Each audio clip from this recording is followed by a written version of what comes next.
a nuestro deber. Si quiere ser feliz, debe confiar y obedecer. Permítame darle el trasfondo del pasaje bíblico que vamos a leer en un momento. Los apóstoles habían estado testificando. Dios se había estado manifestando. Jesús dio la gran comisión y ascendió a los cielos. El Espíritu Santo descendió. Los apóstoles salieron a cumplir su misión. Los perdidos se salvaron y ese grupo de discípulos puso al mundo de cabeza por el Señor Jesús. Y los saduceos, los fariseos y los herodianos y todos sus secuaces estaban furiosos por lo que los apóstoles hacían. Así que el sumo sacerdote puso a los apóstoles en la cárcel por predicar el Evangelio de nuestro Señor Jesucristo. Pero un ángel vino de noche y los liberó. Una especie de escape carcelario santificado. A los apóstoles les habían ordenado que no predicaran y que no enseñaran absolutamente nada en el nombre de Jesús, y a la mañana siguiente ellos están allí en el mismo lugar predicando y enseñando acerca de Jesús. Así que sus enemigos van a donde el sumo sacerdote y le dicen: pensábamos que habías puesto a esos hombres en la cárcel, pero ahí están en la calle predicando y enseñando de Jesucristo. Leamos Hechos capítulo 5, empezando desde el versículo 27. Cuando los trajeron, los presentaron en el concilio, y el sumo sacerdote les preguntó diciendo: ¿no os mandamos estrictamente que no enseñaseis en ese nombre?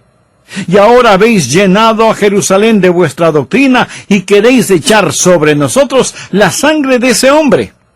Aquí hacen referencia al Señor Jesucristo.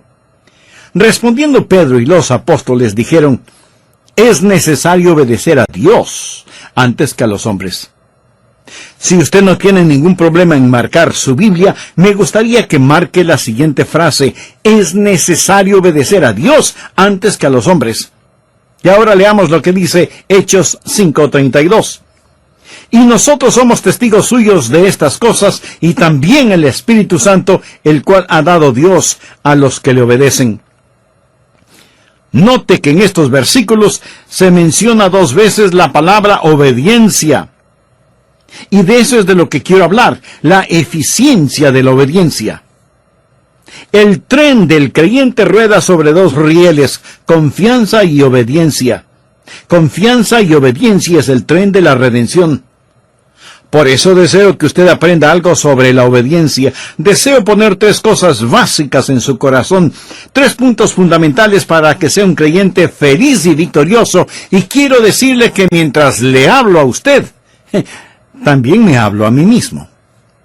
Primero, debe revisar la razón para obedecer. Si usted no tiene una buena razón para obedecer, definitivamente no obedecerá. Por eso creo que es muy conveniente el que miremos detenidamente este pasaje y revisemos la primera razón para obedecer. La obediencia es un deber, y un deber que debe ser cumplido. Note lo que el apóstol dijo: es necesario obedecer a Dios antes que a los hombres. Los hombres decían una cosa, Dios decía algo diferente. Por eso los apóstoles dijeron: no hay que pensar mucho al respecto, vamos a obedecer a Dios, no vamos a obedecer a los hombres. Si es que lo que los hombres dicen está en contradicción de lo que dice Dios, debemos obedecer a Dios. ¿Por qué? Porque Dios es un Dios soberano y debemos obedecerle. Muchas veces nos vemos en problemas simplemente porque no obedecemos a Dios. Anote al margen un versículo auxiliar, 1 Samuel 15:22. Dios le había ordenado al rey Saúl que hiciera una cosa en particular, pero el rey hizo su propia voluntad, y lo hizo a su manera, y sus propias ideas suplantaron la voluntad de Dios. Y ahora Samuel, el profeta de Dios, le llama la atención y le dice: ¿se complace Jehová tanto en los holocaustos y víctimas como en que se obedezca a las palabras de Jehová? Ahí está. No hay forma de que usted pueda venir hoy y trate de comprar a Dios, de sobornar a Dios. Y si usted está pensando: bueno, yo di una gran ofrenda para el Señor. Mi amigo, recuerde que Dios no quiere sus sacrificios, Dios quiere su obediencia. Ciertamente, el obedecer es mejor que los sacrificios y el prestar atención que la gordura de los carneros. Esto tiene que ver con el ofrecimiento de los mejores animales en el altar. Pero escuche lo que dice el versículo 23 de Primera de Samuel 15, porque como pecado de adivinación es la rebelión, y como ídolos e idolatría la obstinación. Aquí Dios está diciendo a qué se parece la desobediencia. Si usted es un creyente desobediente, mire a lo que se parece la desobediencia. Primero, es como hechicería. ¿Está usted desobedeciendo lo que Dios le ha dicho que haga? Entonces tengo que decirle que usted está practicando una forma de hechicería. Por supuesto, usted no está pensando que practica adivinación. Pero la desobediencia le pone en el mismo equipo que Satanás. Y eso es lo que hizo al diablo, su rebelión contra la voluntad de Dios. Así, desobediencia es hechicería. Y muy pronto, Saúl, quien desobedeció al Señor, estuvo consultando a una hechicera de acuerdo al relato bíblico. Segundo, la desobediencia no solo es como adivinación o hechicería, sino también es como ídolos. Desobediencia es poner el puño cerrado en el rostro de Dios. Es como decir, Dios, no tu voluntad, sino la mía será hecha. Puede ser algo pequeño, pero la desobediencia sobre algo pequeño no es una cosa pequeña, porque la desobediencia siempre es algo grande, aun si es una cosa pequeña en la cual usted desobedece. Por ejemplo, cuando mi hijo era apenas un muchachito pequeño, un día estábamos en la sala de nuestra casa y le dije, Steve, levante el periódico del suelo. Pero él no lo hizo.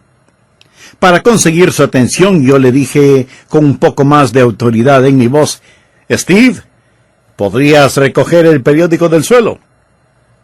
Papi quiere que levantes el periódico. Él meneó su cabeza y empezó a salir. Entonces le dije, hijo, regresa y recoge el periódico del suelo. Él me quedó mirando y dijo, no. Ese momento tuve que sacudir el polvo de sus pantalones. Entonces, su madre vino presurosa y me dijo, Adrián, ¿por qué le castigas por una cosa tan pequeña como es el no haber recogido el periódico del suelo? Y yo tuve que decirle, querida esposa, no castigué a nuestro hijo por no haber levantado el periódico, lo castigué por desafiarme. Y eso es una cosa grande, aunque lo del periódico fue pequeño. Tal vez hay alguna cosa pequeña en su corazón y en su vida que Dios está empujando para que la haga, pero usted está desobedeciendo a Dios. Quiero decir, si usted está desafiando a Dios en algo pequeño, esa cosa pequeña puede transformarse en algo grande. Dios dice que la desobediencia es como hechicería, es iniquidad. Dios dice que la desobediencia es total idolatría.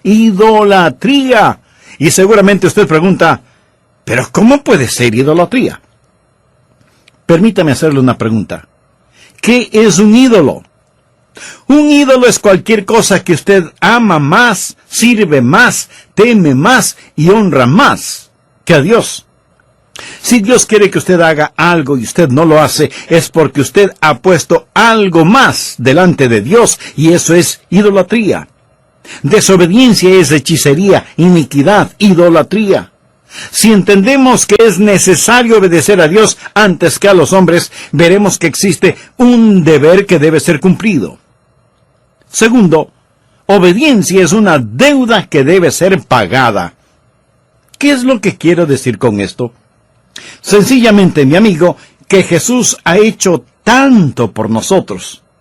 En este pasaje de las Escrituras, note lo que él dice al dar una razón para obedecer. Es necesario obedecer a Dios antes que a los hombres.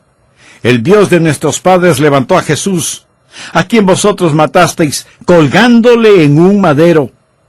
A este Dios ha exaltado con su diestra por príncipe y salvador para dar a Israel arrepentimiento y perdón de pecados. Pienso en lo que Jesucristo ha hecho por mí. Piensa en lo que Jesucristo ha hecho por usted. Sufrió, derramó su sangre y murió sobre una cruz. Amigo, mire hacia el Calvario, el sangriento Calvario, y dígame si usted tiene derecho a desobedecer. Es un deber que debe ser cumplido, es una deuda que debe ser pagada. Tercero, obediencia es una delicia que debe ser preferida. No piense que la voluntad de Dios es algo que usted tiene que hacerla. Dios nunca se la va a imponer por la fuerza. Es algo que usted debe querer hacerlo. Y cuando usted aprende a obedecer, entonces va a aprender lo que significa el gozo de la vida cristiana.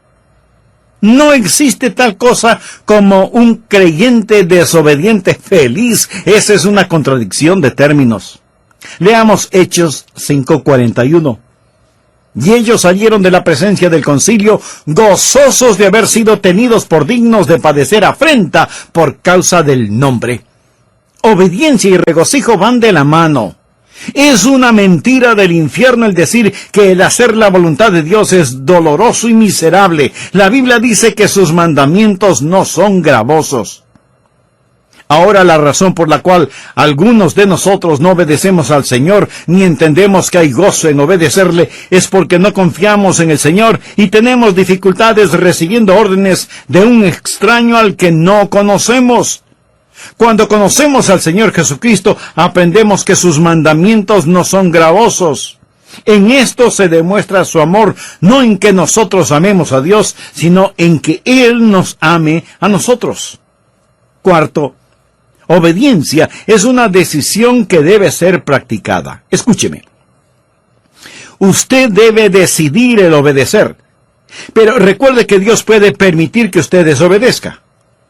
¿Ha oído alguna persona decir, oh, bueno, se hará la voluntad de Dios, todo lo que sucede es la voluntad de Dios, así que solo alabe a Dios, si Dios quiere que algo suceda, pues sucederá, si Dios no quiere que eso pase, pues no pasará? Mi querido amigo, hay una palabra muy sencilla que describe esa manera de pensar: tonterías.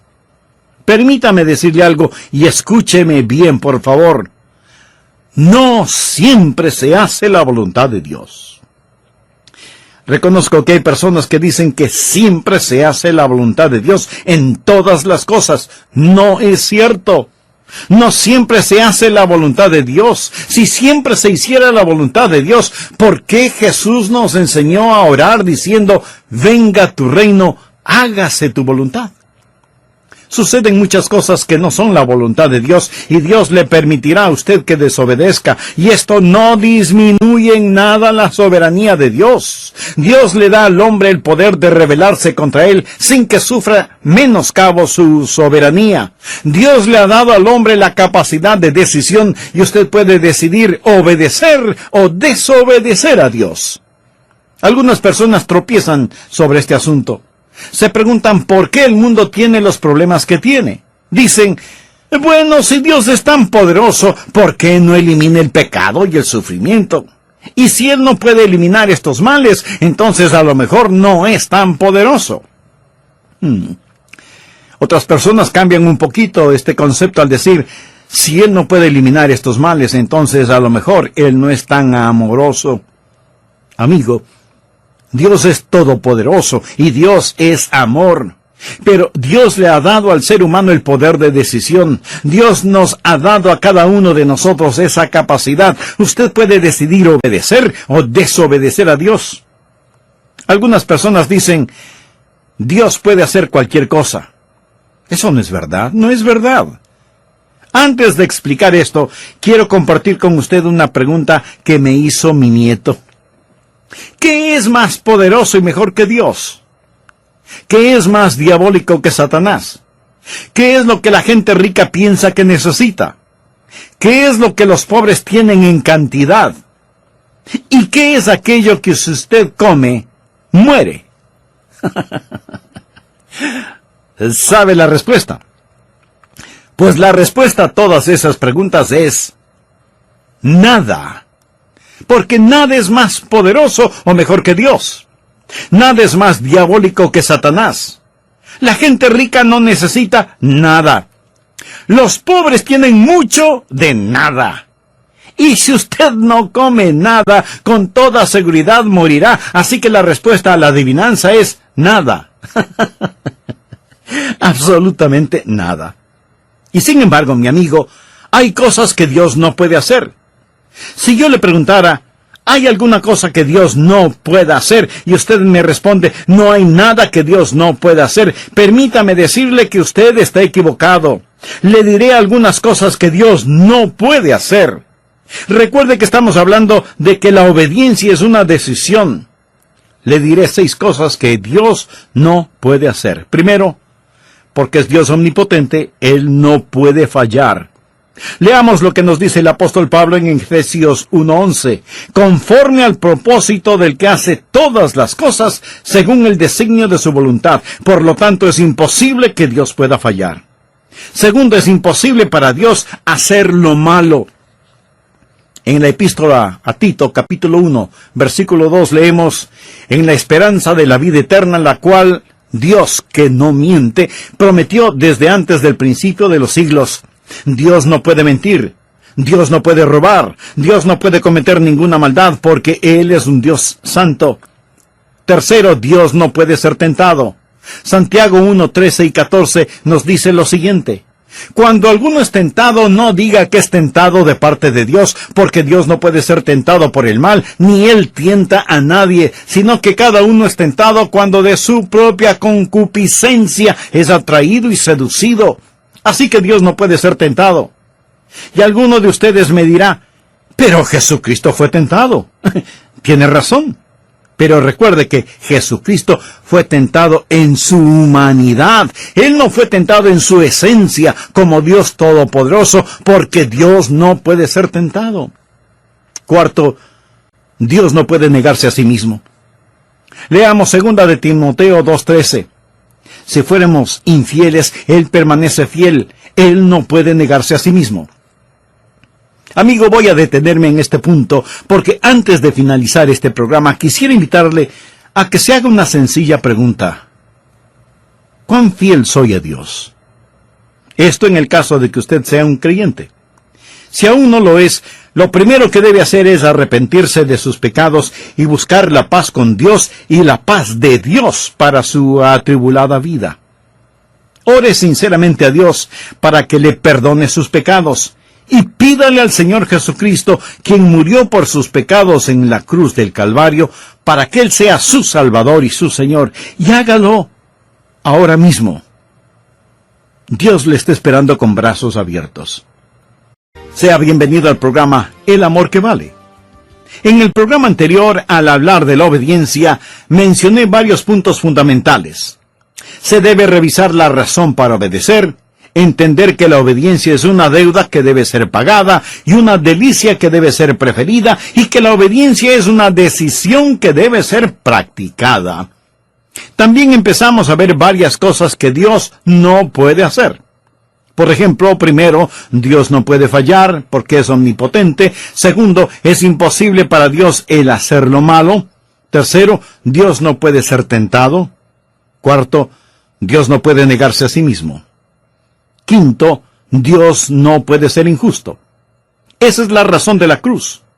Por eso Pablo, cuando escribe a los hermanos en Roma, les dice, con la mira de manifestar en este tiempo su justicia, a fin de que Él sea el justo, y el que justifica al que es de la fe de Jesús. ¿Lo ve?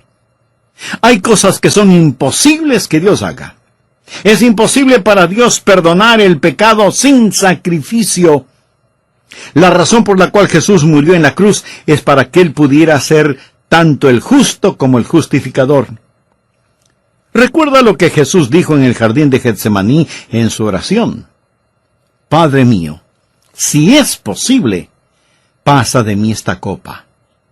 Pero el silencio del cielo dijo, no. Eso es imposible, eso es imposible.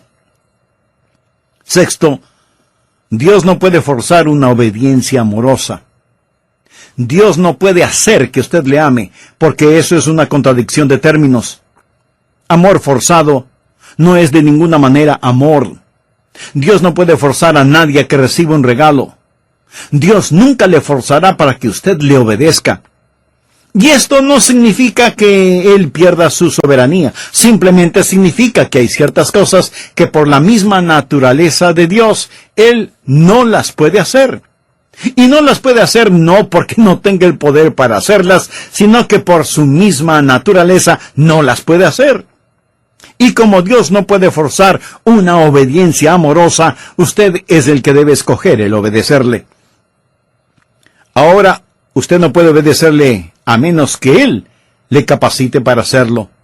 Nosotros le amamos a Él porque Él nos amó primero. Y es Dios el que pone en nosotros tanto el querer como el hacer su voluntad. La obediencia a Dios es como el respirar. ¿Es el respirar un regalo de Dios?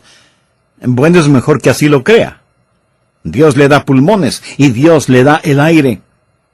Pero usted puede asfixiarse si no lo cree. La obediencia es un regalo de Dios en el sentido que Dios le da la voluntad. Dios obra en usted, pero es usted el que finalmente toma la decisión. Segundo, debemos reconocer los requisitos para obedecer. ¿Cuáles son los requisitos para obedecer a Dios? Voy a mencionar algunos si es que usted en realidad desea obedecer a Dios. Primero, su obediencia debe ser una obediencia informada. ¿Cómo puede obedecer a Dios si usted no sabe lo que Dios quiere que haga? Los apóstoles tuvieron los mandamientos de Dios. Veamos lo que dice Hechos 5, 17 y 18. Entonces, levantándose el sumo sacerdote y todos los que estaban con él, esto es, la secta de los saduceos, se llenaron de celos y echaron mano a los apóstoles y los pusieron en la cárcel pública. Ahora nota el contenido de los versículos 19 y 20. Mas un ángel del Señor, abriendo de noche las puertas de la cárcel y sacándolos, dijo: Id. Y puestos en pie en el templo, anunciad al pueblo todas las palabras de esta vida. No puede ser más claro. Se les dijo lo que debían hacer y debían ir y hacerlo. Ahora, la razón por la que lo hicieron fue porque así se les dijo. Toda obediencia genuina es una obediencia informada. Lo que Dios no lo inicia, Dios no lo aprecia. Dios le dirá qué hacer, y Dios nunca ha prometido bendecir cualquier actividad que Él no haya ordenado. Su obediencia debe ser una obediencia informada. Segundo, su obediencia debe ser una obediencia intencional. Verá, el hacer lo correcto no es únicamente el abstenerse de hacer lo incorrecto. Es obvio que los apóstoles querían conocer la voluntad del Señor Jesucristo. Yo trato de presentarme delante del Señor cada mañana y decir: Señor, estoy a tus órdenes. Quiero escuchar tu voz. Tal vez usted diga: bueno, no es mi culpa. Yo no sé qué es lo que quiere Dios que yo haga. Mi amigo, pudiera ser que sí sea su culpa. Leamos Proverbios capítulo 8, versículos del 32 al 34.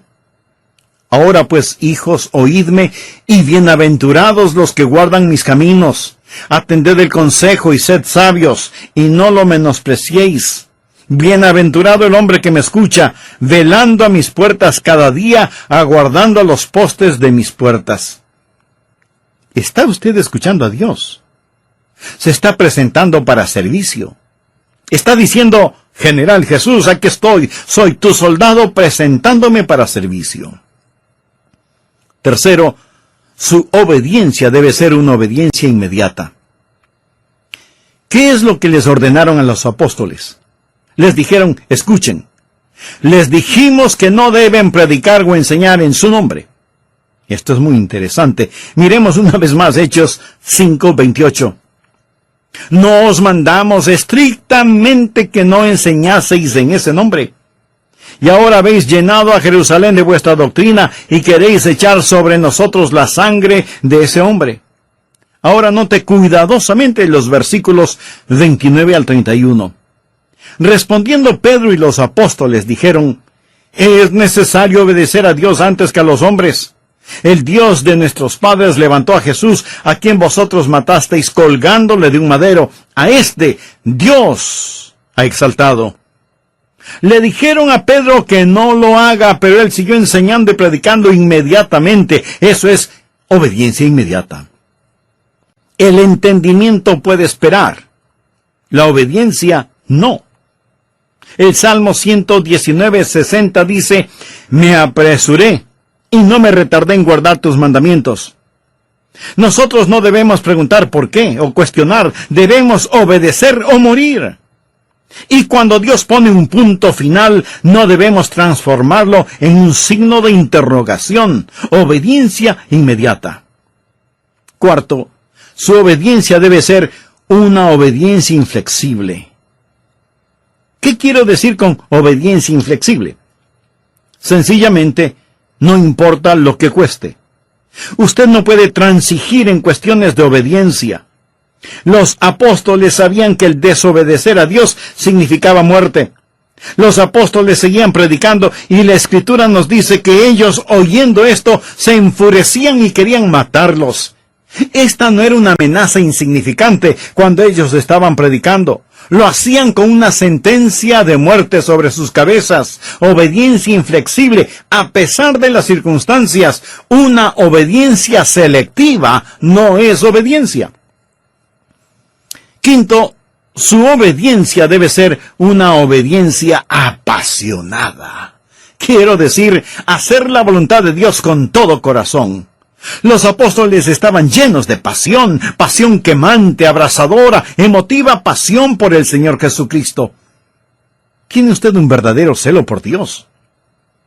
Que Dios perdone nuestra tibia, mediocre e indiferente obediencia. Si usted va a servirle a Él, hágalo con genuino gozo. La Biblia dice: habéis obedecido de corazón aquella forma de doctrina a la cual fuisteis entregados. Tercero, las recompensas de la obediencia. Le voy a decir 3 cosas que sucederán cuando usted comience a obedecer. Primero, el Espíritu será recibido. En Hechos 5:32, los apóstoles dijeron: y nosotros somos testigos suyos de estas cosas, y también el Espíritu Santo, el cual ha dado Dios a los que le obedecen. ¿Quiere usted poder espiritual en su vida? Amigo, Dios nunca da poder espiritual a los rebeldes. ¿Por qué debe Dios liberar el ungido poder del Espíritu Santo sobre su vida cuando usted no está viviendo en obediencia? Dios da el Espíritu Santo a aquellos que le obedecen. Y el Espíritu Santo está presente para que sea hecho su trabajo. Dios no puede confiar a algunas personas su poder espiritual. ¿Ha enseñado alguna vez a un joven a manejar un automóvil? Si lo ha hecho, seguramente intensificó su vida de oración y compró un mejor seguro de vida, ¿no es cierto? Si usted ha enseñado a alguien a manejar un carro, casi estoy seguro que una de las primeras cosas que usted habrá enseñado a su alumno es en dónde está el pedal del freno, ¿verdad? Usted le enseñó en dónde estaba el freno antes de enseñarle en dónde estaba el acelerador.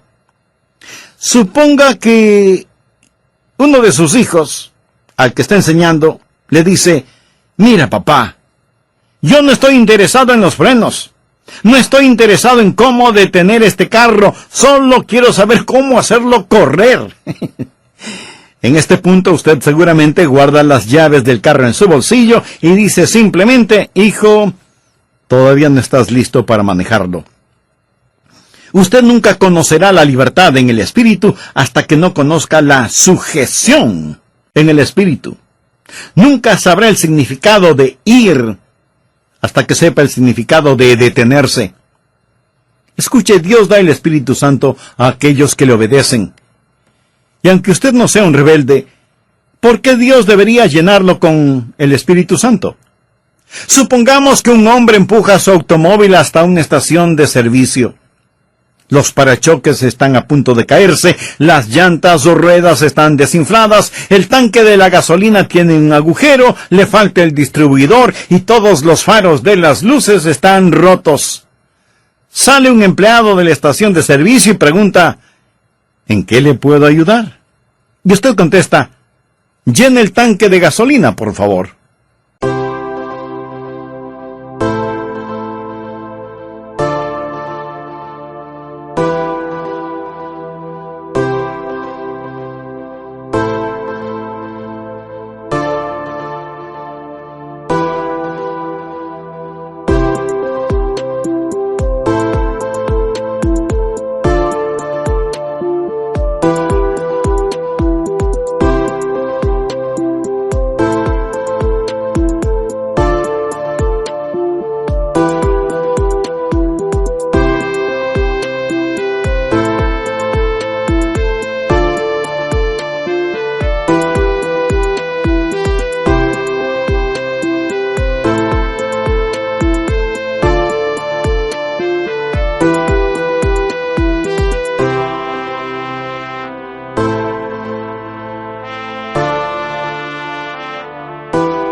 El empleado mira el desastre que es su automóvil y con incredulidad le pregunta, ¿y para qué? Oh Dios, lléname con tu Santo Espíritu. Y Dios pregunta, ¿y para qué? ¿Para qué? ¿Por qué debo llenarte con mi Espíritu Santo? Dios da su Espíritu Santo a aquellos que le obedecen. Y si usted no tiene poder en su vida, permítame decirle que es porque usted está viviendo en desobediencia. Segundo, el gozo es alcanzado. La Biblia dice en Hechos 5:41, y ellos salieron de la presencia del concilio, gozosos de haber sido tenidos por dignos de padecer afrenta por causa del nombre. Usted será un creyente gozoso cuando obedezca al Señor. Creyentes desobedientes no son creyentes gozosos. Y necesitamos más creyentes llenos de gozo. Cuando obedecemos, recibimos el Espíritu. Cuando obedecemos, alcanzamos el gozo. Tercero, cuando obedecemos, el Evangelio es creído. Veamos el contenido del versículo 42 de Hechos 5. Y todos los días en el templo y por las casas no cesaban de enseñar y predicar a Jesucristo. ¿Le ha ordenado Dios que comparta a Jesucristo? Sí. ¿Cuál es la alternativa de obedecerle? Pues, desobedecerle. ¿Y cuál es el resultado de la desobediencia? No tener poder espiritual y carecer de gozo en la vida. Dios le ha dado un mandamiento para que lo obedezca, y si lo hace, Dios bendecirá su obediencia, le dará su Santo Espíritu y bendecirá todo lo que haga. En Hechos 6:1 leemos, en aquellos días, como creciera el número de los discípulos. Escuche, cuando usted obedece a Dios, el Espíritu es recibido, el gozo es alcanzado y el Evangelio es creído. Hay suficientes personas que me están escuchando este mismo momento que pueden poner de cabeza la ciudad en donde viven por Jesucristo. Créalo. Si es que somos creyentes obedientes. Dios nos ha llamado a que rescatemos a los que perecen y nos preocupemos por los que mueren, que piadosamente apartemos del pecado y de la tumba a los que se pierden, que lloremos por los que están equivocados, que levantemos a los caídos y les hablemos de Jesús, el poderoso para salvar. Y no importa qué otras cosas usted esté haciendo, si no está compartiendo con los perdidos las buenas nuevas del Señor Jesucristo, usted no es un creyente obediente. Ahora, no todos podemos hacer la misma cosa y de la misma forma. No todos podemos ser predicadores, pero todos podemos ser alcanzadores. De alguna manera, de alguna forma, Dios quiere que su iglesia comparta a Jesucristo con la comunidad. Si otros ya lo están haciendo, muy bien. Nos gozamos de tener esa ayuda. Y ellos deberían tener la misma opinión. Pero no podemos depender de lo que los demás hacen. Debemos decir, es nuestra responsabilidad, es nuestro deber, es nuestro gozo, es nuestro privilegio el hacerlo. Ha estado Dios hablándole. Le ha estado diciendo a Dios que debe ser miembro de una iglesia cristiana evangélica activa. Le ha estado diciendo a Dios que debe hacer algo. Recuerde que el no hacer las cosas cuando debe hacerlas es un pecado. Le está diciendo a Dios que debe dar algo. Entonces, hágalo. No piense, algún día lo haré, o algún día daré. Hágalo ahora, dé ahora. ¿Hay alguna persona a la cual necesita hacer una restitución? Hágalo ahora. ¿Hay alguna persona a la cual necesita pedir perdón? Entonces, hágalo ahora. ¿Por qué no lo hace? Cualquiera que sea su razonamiento, recuerde que al que sabe hacer lo bueno y no lo hace, le es pecado. ¿Hay algún punto en su vida de desobediencia a Dios? No olvide que la desobediencia es como la hechicería, la desobediencia es como la iniquidad, la desobediencia es como la idolatría. El problema no es el no levantar el periódico del piso, el problema es la rebelión contra Dios. Recuerde, Dios no está pintado en la pared. Hace años leí un relato que quiero compartirlo con usted ahora. Un padre y su hijo vivían juntos. Su esposa y madre había fallecido. Era una noche de invierno. El padre y el hijo estaban en la sala. El fuego de la chimenea estaba apagándose, por lo que el padre le dijo a su hijo, que ya era un jovencito: «Hijo, ¿podrías poner más leña en la chimenea? Sal afuera y trae unos cuantos leños para quemarlos». El hijo le respondió: «Papá, estoy ocupado haciendo algo. No puedo hacer lo que me pides». El padre le dijo: «Hijo, escucha, yo soy tu papá. Tú estás viviendo en mi casa, debes respetarme y obedecerme. Por eso te estoy pidiendo que traigas leña para la chimenea». Y el hijo contesta: «No lo voy a hacer, estoy ocupado. No lo haré». «Hijo, está bien. Esta vez no te lo pido. Esta vez te lo ordeno. Sal afuera y trae más leña para la chimenea, y si no quieres obedecerme, tampoco puedes vivir en mi casa». Y el jovencito le contesta:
a su padre: «Así que así es la cosa. Entonces no viviré más en esta casa. Adiós». Y salió dando tremendo portazo. Salió hacia el frío invierno, abandonando la casa de su padre simplemente porque no quiso poner leña en la chimenea. Por muchos meses él estuvo ausente y comenzó a pensar y se dijo: «Soy un necio, un total y completo necio. Mi padre me ama, él haría cualquier cosa por mí. Él me pidió que hiciera una cosa tan simple y sin embargo en mi orgullo y arrogancia le dije que no y le di la espalda a mi propio padre. Desafié a mi padre, he sido un necio. Me pregunto si mi padre jamás podrá perdonarme». Y el joven regresó a la casa paterna. Golpeó la puerta. Cuando su padre lo vio, sus ojos se llenaron de lágrimas. Y el joven le dijo: «Papá, fui un necio. Estaba lleno de arrogancia y orgullo y autosuficiencia. Siento que te hablé en la forma en que lo hice. Papá, ¿podrías encontrar un espacio en tu corazón para perdonarme y recibirme nuevamente en tu casa?» El padre abrió sus brazos, como cualquier padre lo haría. Lo abrazó, lo besó y le dijo: hijo mío, bienvenido a tu hogar». Y luego añadió: «Antes de que entres, trae leña para la chimenea». Ay, cuando se trata de la obediencia a Dios, no hay estatuto de limitación. Hay ciertas cosas sobre las cuales usted simplemente no puede decir: «Las